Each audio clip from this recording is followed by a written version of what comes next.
Bonjour à tous, alors pour cette recette de pain, nous allons prendre 1 kg de farine, T55 surtout. Ensuite, il nous faudra 700 g d'eau, 15 g de sel, 10 g de levure boulangère et un grand bac pour mixer tout ça. On a tous des grands bacs, moi j'utilise un bac tout simple qui est assez conséquent quand même pour faire de grandes quantités. Alors, c'est très simple. Vous prenez votre kilo de farine. Je le répète encore une fois, T55.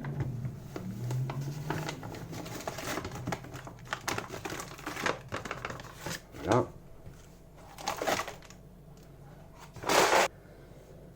Vous prenez votre sel et vous mélangez le tout.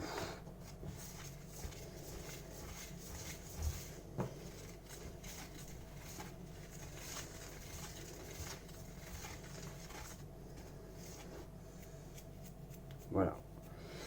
Ensuite, prenez votre eau. Attention, l'eau doit être tiède, environ 25-26 degrés.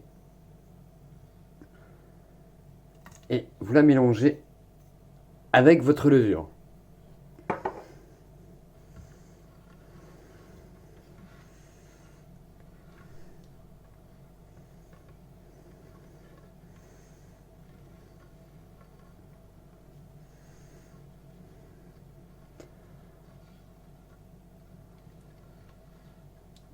Voilà, une fois que votre levure est mélangée avec votre eau,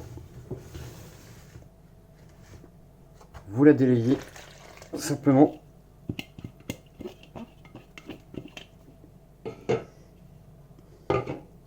avec la farine. Donc simplement vous mélangez comme ça pour que tous les éléments soient mixés correctement. Alors je vous l'avais dit sur la page Facebook, pardon, il ne faut pas pétrir afin de créer une boule, mais juste mélanger les ingrédients. Voilà. Le pétrissage viendra tout à l'heure et ce sera très facile, vous allez voir. Voilà. Donc là, on a mélangé tous les ingrédients.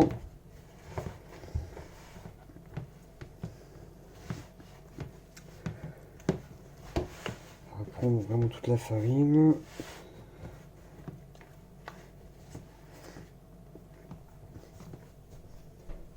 Vous pouvez vous aider d'une corne pour enlever l'excédent de pâte sur les mains. Voilà.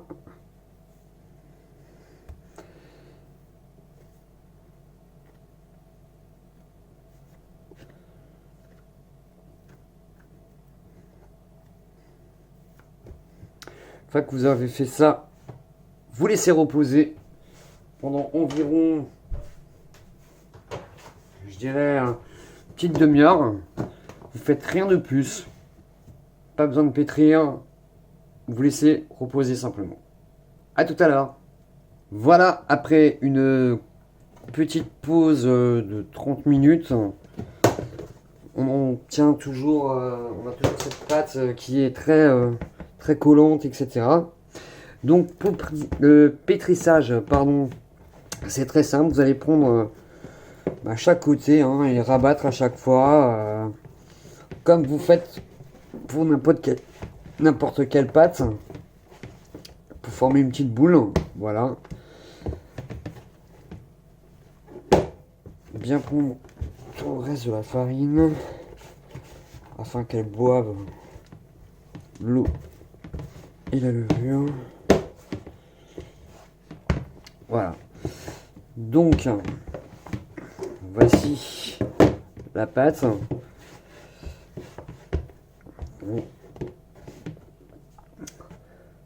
pour le pétrissage, ça va être très simple.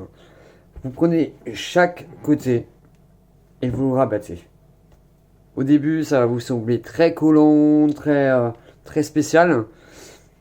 Mais on va le faire environ 4 fois avec une intervalle de 20 à 30 minutes. Tout dépend si vous êtes pressé ou pas. L'idéal, c'est 30 minutes. Maintenant, si vous êtes un petit peu pressé, 20 minutes, ça suffira. Donc vous prenez chaque côté, comme ça, vous tirez et vous rabattez devant. Tirez et vous rabattez. Voilà. On appelle ça le stretch and fold. Donc une fois que vous l'avez fait, pareil, hein, prenez l'excédent avec une corne. Voilà. Une fois que vous l'avez fait, vous recouvrez donc et vous attendez une petite demi-heure. À tout à l'heure. Voilà, donc on a fait passer une première demi-heure, donc la deuxième demi-heure. Donc on va faire le nouveau rabat, donc très simple comme je vous ai expliqué. On rabat, même si c'est collant, ne vous inquiétez pas. On rabat vers l'intérieur. Voilà. Vous voyez, en fait, c'est en train de se former. Le réseau gluténien est en train de se former. Voilà. Encore une fois.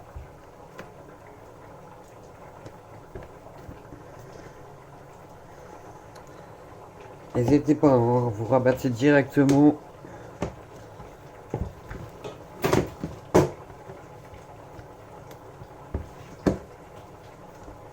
Vous allez voir que la pâte va commencer à changer de consistance.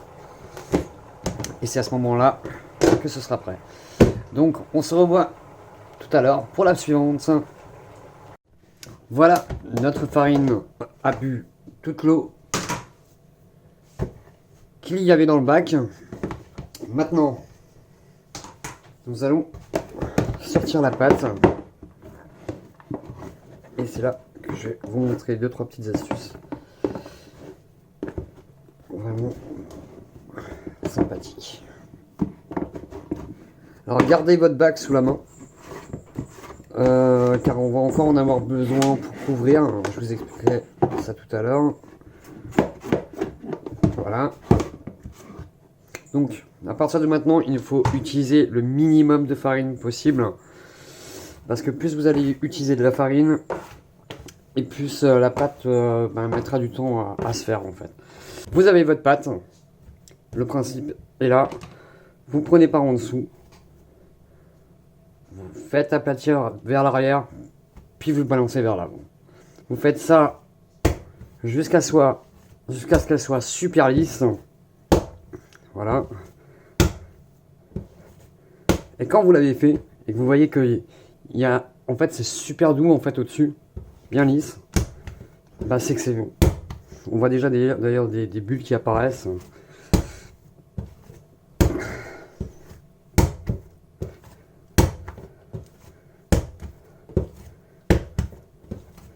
D'ailleurs, vous remarquez qu'elle colle vraiment pas énormément. Voilà. Donc là, à ce moment-là, on va la laisser reposer encore une fois. Je dirais environ 15 minutes. Et on se voit tout à l'heure pour le boulage. Donc après, vous répétez l'opération. Vous pouvez faire des baguettes, enfin tout ce que vous avez envie. Donc c'est le même principe à chaque fois. Hein. Moins fariner la pâte, par contre, n'hésitez pas à fariner vos mains. Voilà. Par exemple, pour une baguette, le principe, je pense que vous le connaissez. Hein. Pour les autres, hein, je vous montre. Donc, vous aplatissez légèrement. Comme ceci. Vous revenez vers l'avant.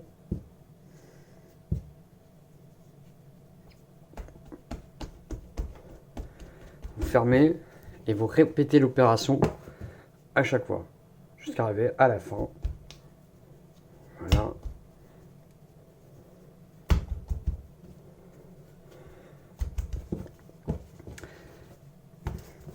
contrairement aux boules de pain, la baguette, va falloir la laisser encore une fois gonfler. Donc fermenter, lever, bref, vous avez compris. La laisser donc fermenter encore un petit peu jusqu'à ce qu'elle double, pas tout à fait le double de volume, mais simplement monter pour avoir une belle baguette. Voilà. Donc, on va laisser de côté pour le moment. Je vais finir mes pâtons.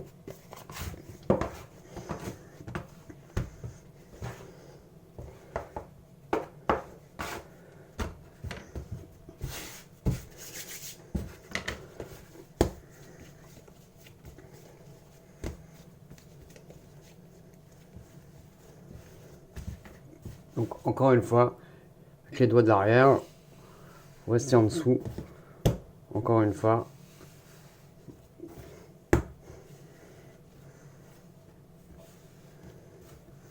Voilà. Très simplement. C'est pas du tout compliqué. Le plus compliqué reste encore à venir. Voilà, à tout à l'heure.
Voilà, n'oubliez pas de bien les arroser de farine avant de les enfourner. Très important.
Et voilà.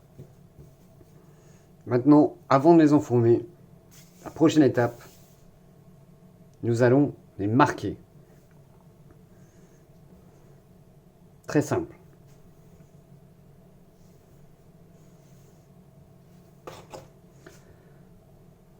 Faites des entailles. Plus vos entailles seront grandes et larges, plus votre mie sera régulière. Moins d'entailles, mie irrégulière.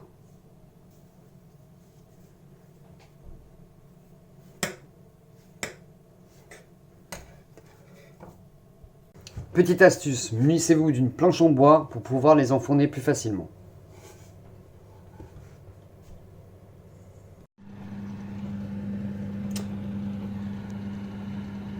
Comme vous pouvez le constater, la baguette a levé dans le four en même temps. Bon, c'est pas vraiment bien de l'ouvrir.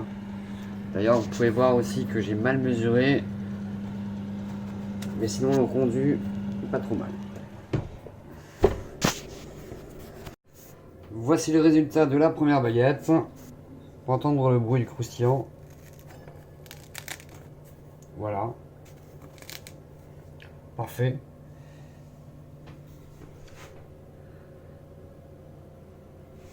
Je viens d'enfourner donc les prochains. Rendez-vous tout à l'heure. Et voici nos petits pains. Je les trouve encore mieux réussi que la dernière fois. Voilà. Voilà donc nos pains. J'espère que cette recette vous aura plu. Rendez-vous la semaine prochaine pour une nouvelle recette.